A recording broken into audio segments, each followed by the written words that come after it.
Très bien, donc merci beaucoup, merci à tous ceux qui sont encore avec nous après cette longue journée. Euh, je pense que ce qui ressort de tous ces échanges et des travaux, des ateliers de cet après-midi, c'est d'abord du fait de la participation de chercheurs des sciences humaines et sociales, le fait qu'on adresse là une question sociétale liée au vieillissement de la population et à une demande.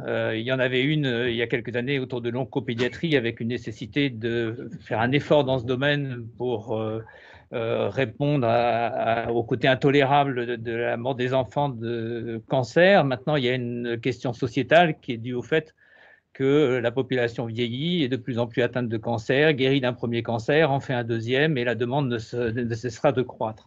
Donc il y a un aspect sociétal, il y a un aspect philosophique aussi qui a été évoqué plusieurs fois au cours de la journée, de la définition du vieillissement, de la difficulté de définir certains des concepts qui tournent autour de ce sujet. Et voilà, donc il y a une première dimension, disons, qui ressort de cette journée qui concerne ces aspects. Il y a un deuxième aspect qui ressort de toutes les discussions que vous avez eues au cours de la journée, qui concerne celle des modèles.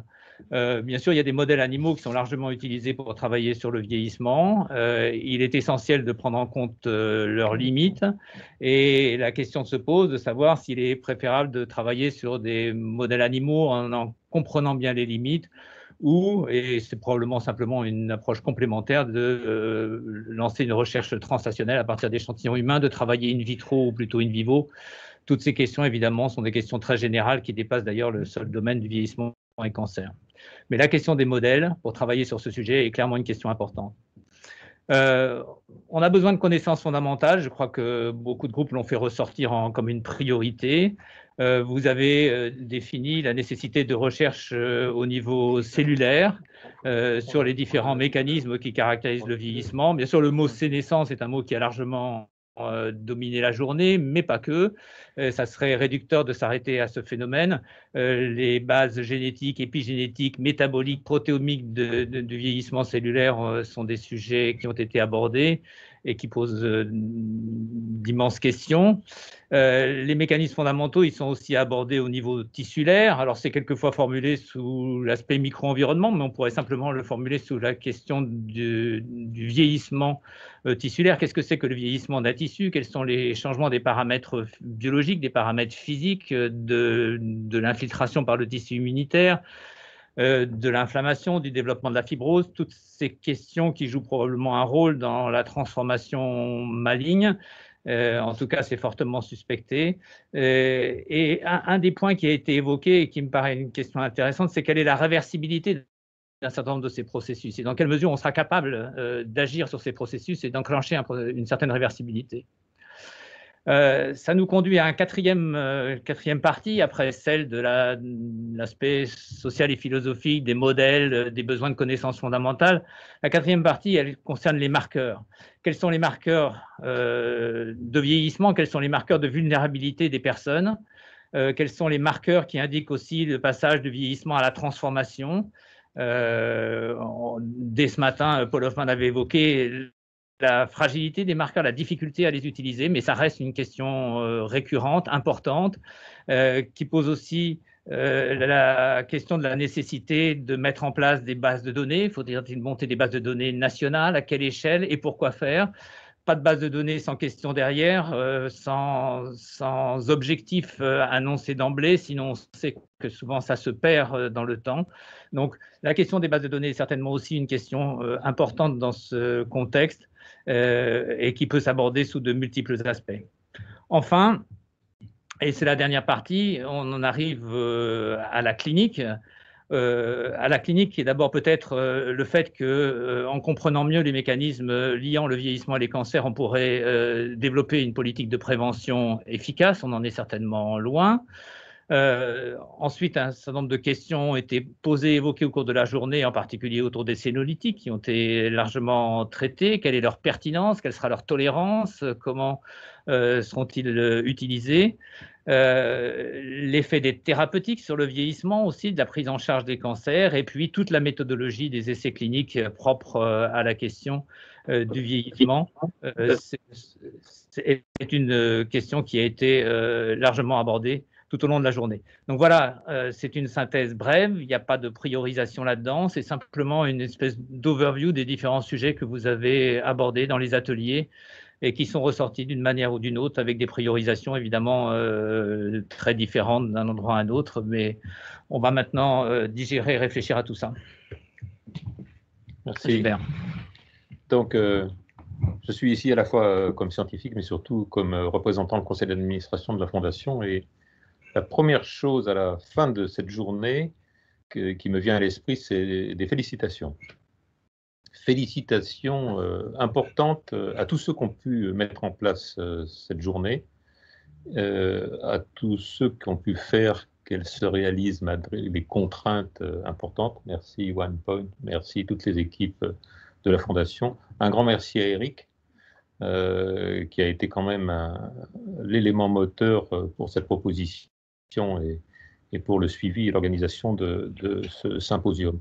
Alors, le conseil d'administration de la Fondation ARC, vous savez qu'avant tout, les personnes qui sont autour de la table sont des personnes de la société civile, ce n'est pas les scientifiques, et qui sont préoccupées d'une chose, faire en sorte que les ressources qu'on collecte soient utilisées au mieux. Donc, il n'y a pas de problème pour la qualité des projets, puisque le système d'appel d'offres, de sélection avec les commissions scientifiques, le conseil scientifique, font que les projets qui sont financés sont toujours des projets de qualité. Les jeunes chercheurs qui sont financés, qui sont soutenus, sont des chercheurs de grande qualité. Par contre, il y a toujours une crainte. Finançons-nous les bons projets? Finançons-nous assez de recherche fondamentale? Finançons-nous assez de recherche clinique? Ne faudrait-il pas financer un peu plus d'études sur la prévention? Ou la question que nous posent bien sûr les administrateurs, pourquoi pas plus de recherche sur des marqueurs biologiques qui permettraient de faire un diagnostic précoce?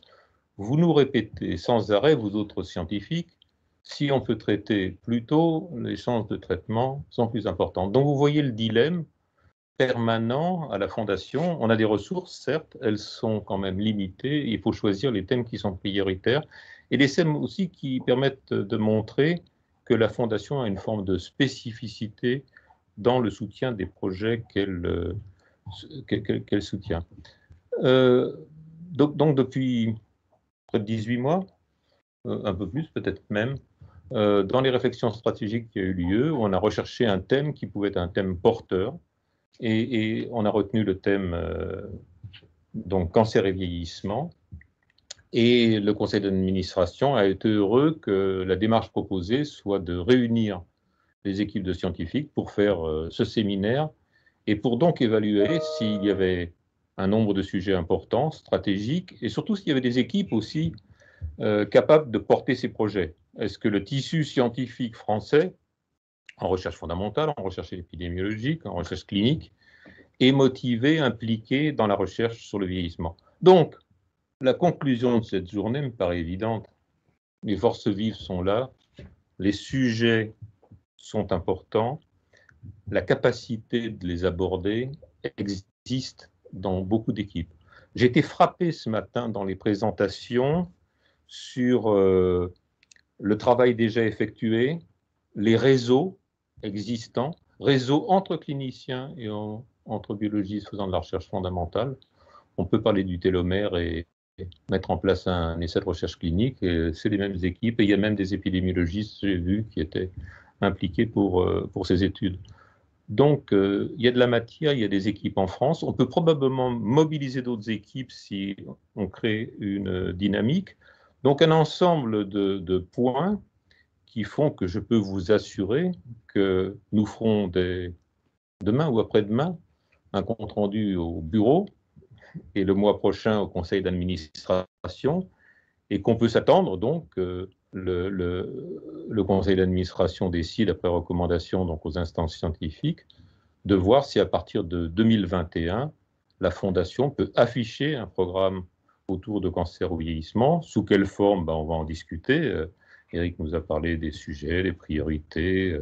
J'ai entendu ces mots, sénescence, métabolisme, mais j'ai aussi entendu des besoin de meilleure définition. C'est quoi un sujet âgé? Âge physiologique, âge biologique? C'est quoi être vieux, avoir vécu longtemps ou avoir vieilli? Bon, donc on abordera bien sûr ces questions, mais je crois qu'il y aura surtout des appels d'offres si on est capable de mobiliser des ressources qui permettront d'identifier les projets qui doivent être soutenus. Et je note surtout aussi la constitution d'une sorte de dynamique et de réseau en France qui permettront d'afficher ce cancer comme les cancers chez les sujets âgés comme une priorité. Alors je viens de dire pas cancer et vieillissement, on cherche chez les sujets âgés. Je reviens un tout petit peu à ce point sur le fin. Aborder la recherche sur cancer et vieillissement, c'est bien sûr se dire qu'il y a un problème social de prise en charge de malades avec un certain âge. C'est aussi considérer probablement qu'en étudiant le vieillissement, on abordera des pathologies modèles qui vont servir d'une façon générale au cancer, comme ça a été le cas pour les cancers du système hématopoïétique, comme c'est le cas pour la pédiatrie ou d'autres aspects. Donc, je pense qu'on a tout intérêt à financer ces projets-là, à les soutenir. Je demanderais une chose à tous les scientifiques, par contre, d'un point de vue sociétal, vieillissement, moi, à mon âge, je prends déjà depuis 15 ans la carte senior à la SNCF. Et pourtant, j'ai été capable de venir jusqu'ici en bus, de vous parler ce soir. Or, les images que j'ai vues de cancer et vieillissement sur toutes les diapositives ce matin présentent en général le 4e âge, la dépendance, une personne bien âgée qui s'appuie sur un autre qui a lui-même une canne, on voit le déambulateur. Je crois que l'enjeu qu'on a là, c'est un enjeu de la prise en charge d'un groupe qui a un certain âge, on va le définir, probablement autour de 65 ans, mais qui, dans la communication classique que nous font les voyagistes, les mutuelles ou les fournisseurs de prothèses auditives, sont plutôt des gens bronzés, qui représentent un marché, qui ont certes des cheveux blancs, mais qui ont une vie plutôt normale. Donc on pourra traiter handicap, dépendance, aidant, et là on est sur biologie et vieillissement. Donnons une image un peu positive de la démarche que l'on va mettre en place. Merci. Alors, avant... Non, allez-y, je vous donne la parole. Avant que nous reprenions la parole, pour conclure ce colloque, est-ce que vous souhaitiez ajouter le mot de la fin? Le mot de la fin, c'est un mot de remerciement à tous ceux qui ont été présents tout au long de la journée et qui ont contribué activement à la réflexion et à cette journée un peu particulière, un peu inhabituelle dans notre univers de brainstorming. Encore une fois, je l'ai dit dès ce matin, on a lancé cette journée sans aucun parti pris. On a mis sur la table tous les sujets qui préoccupent les scientifiques qui s'intéressent à cette question. Et maintenant, à la Fondation de jouer pour trouver un moyen de répondre à cette demande. Et je suppose qu'on va avoir pas mal de travail dans les mois qui viennent pour répondre à ça. Merci encore. Merci à tous.